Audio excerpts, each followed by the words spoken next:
রাজবাড়ী সদর হাসপাতালে অভিযান চালিয়েছে দুর্নীতি দমন কমিশন দুদক। বেশ কয়েকটি নির্দিষ্ট অভিযোগের ভিত্তিতে ফরিদপুর জেলা কার্যালয়ের একটি টিম আজ মঙ্গলবার 31শে ডিসেম্বর সকাল থেকে দুপুর পর্যন্ত এই অভিযান চালায়। দুদক সূত্রে জানা গেছে, রাজবাড়ী সদর হাসপাতালের অনিয়ম নিয়ে দুদকে বেশ কিছু অভিযোগ আসে। এর মধ্যে উল্লেখযোগ্য সঠিক মানের খাবার পরিবেশন না করা সহ বেশ কয়েকটি অভিযোগ আমলে নিয়ে এর আগে গোয়েন্দা কার্যক্রম পরিচালনা করে। এরই ধারাবাহিকতায় আজ অভিযান চালানো হয়।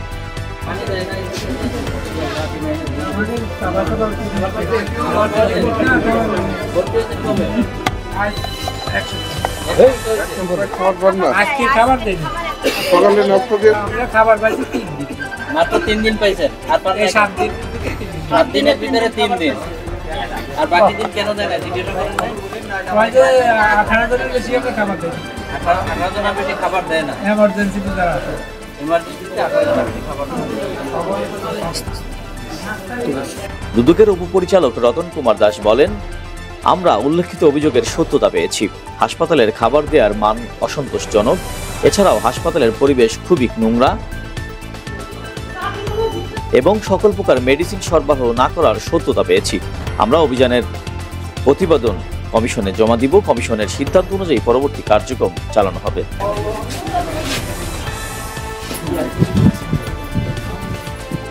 জেলা সদর হাসপাতাল রাজবাড়ীতে আমরা একটা এনফোর্সমেন্ট অভিযান পরিচালনা করেছি। দুর্নীতি দমন কমিশন ফরিদপুর থেকে আমাদের একটা টিম এসেছে। অভিযানকালে আমরা পর্যাপ্ত খাবার সরবরাহ না করা, আজকে ডায়েট চার্ট অনুযায়ী প্রতি রোগী যে পরিমাণ খাবার পাওয়ার কথা সেই পরিমাণ খাবার সরবরাহ না করা। যেমন ডায়েট চার্ট অনুযায়ী আজকে এই হাসপাতালে 16 কেজি মাংস সরবরাহ করার কথা, আমরা 10 কেজি মাংস পেয়েছি।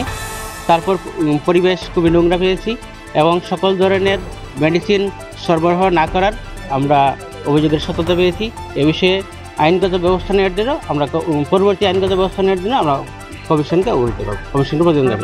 আমরা দুদকের টিম রান্নাঘরে গিয়েছেন, ওরা কিছু ত্রুটি পেয়েছেন যে মাংস কম।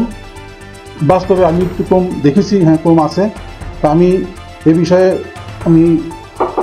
আমার কাছে মনে হয়েছে হয়তো এটা কন্ডাক্টর কম দিয়েছেন অথবা যারা নিয়েছেন তারা হয়তো মেপে নেন নাই।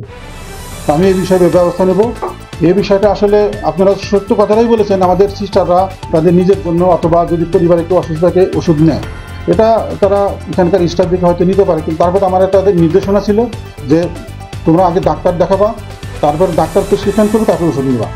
নিজে একজন অসুস্থ হয়েছে নিজে প্রেসক্রিপশন করে নিজে ওষুধ নেওয়া যাবে না।